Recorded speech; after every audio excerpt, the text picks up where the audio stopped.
Today, I want to talk about Richard Ramirez, or the Night Stalker. I think most humans have in them the capacity to commit murder. Richard Ramirez was born on the year 1960 in El Paso, Texas. Along with 5 other siblings, he was born to Mexican immigrant parents. I'll see you in Disneyland.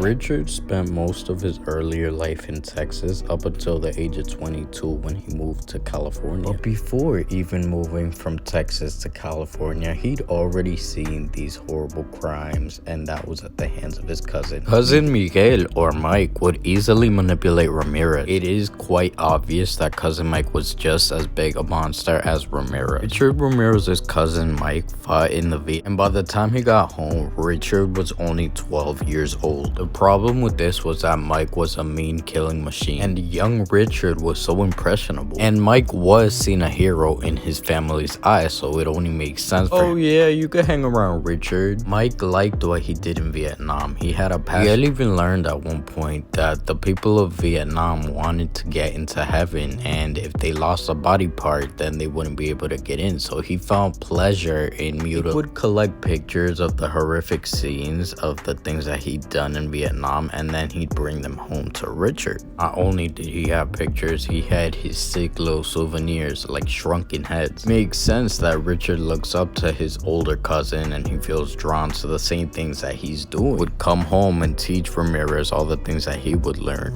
Horrible big grin, and he's missing all these teeth. Mike taught Richard jungle warfare, which is how to be invisible, how to sneak around people. It had his way of teaching Richard values. He would tell Richard, "It's us, the poor against the rich." A year later, at 13 years old, Richard was a witness to the killing of Jesse, cousin Mike's wife. When Mike got home after all that he'd done and things that he's seen, he didn't receive any counseling or any help for it, which he definitely 100% should have.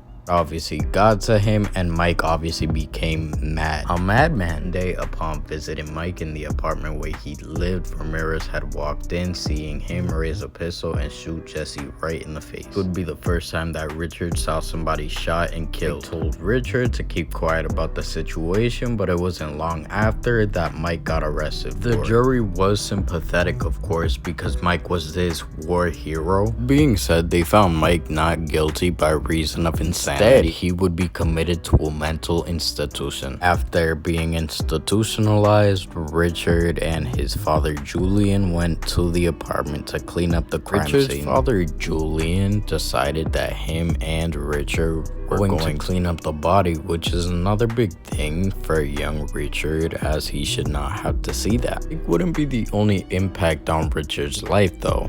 Another cause of his distraught mindset would come from his father. Richard's father Julian played another role in Richard's, at this point, decaying life. In the beginning, in a way, Richard's father kind of vowed to himself that he would never lay a hand on his children, as his father used to do whenever he got frustrated. Julian Ramirez had uncontrollable rages which he would inflict upon himself. One example of this is when Julian couldn't fix the family sink, and in a fit of rage, he grabbed the hammer and started banging on his own head. Julian would also ram his head into walls until he knocked himself out. After a while, Julian realized that he wanted to go down the route of beating his children whenever he thought they deserved it. At this point, Richard resorted to sleeping in cemeteries to get away from his father's temper. And just as a little interesting fact, Mike, cousin Mike, he came from the dad's side of the family, and so they share the same. As of right now, nothing is really known about Richard's father.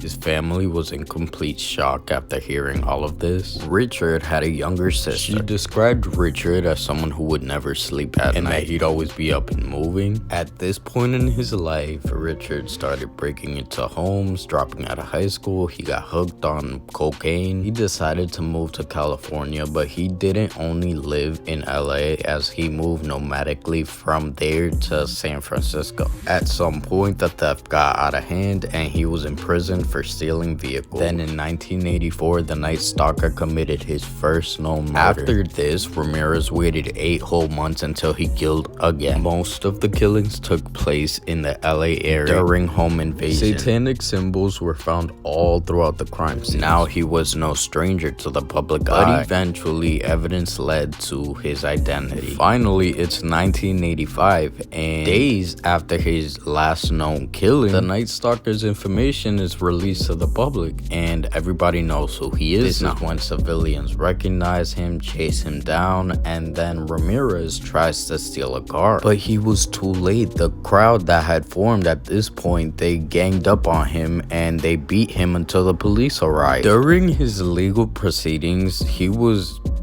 praised by Satanists. That is why he drew a pentagon on his hand. Trial then began in 1989. And here is where he was convicted of 13 murders and a variety of different crimes. Months later, he would be given death. For anyone that's wondering about what happened to the family, Julian Ramirez, the father, he died in 1991. Richard's oldest brother, Ruben, kind of took the blame, deciding that it was his fault and that he should have been a better example for his brother. And 2 of his other brothers are trying to not let it affect them, as they are trying to live their own lives. The nieces and nephews of Richard Ramirez are constantly taunted, teased, bullied, all because they're related. And Richard's cousin Mike died in 1995. Richard spent 23 years on death row. At the time of his death, he became the 59th California inmate to die from natural causes while awaiting execution. Throughout my childhood and up to the time I was 18 years old, I believed in God. And then for 2-3 years, I became sort of like an atheist. I didn't believe in anything.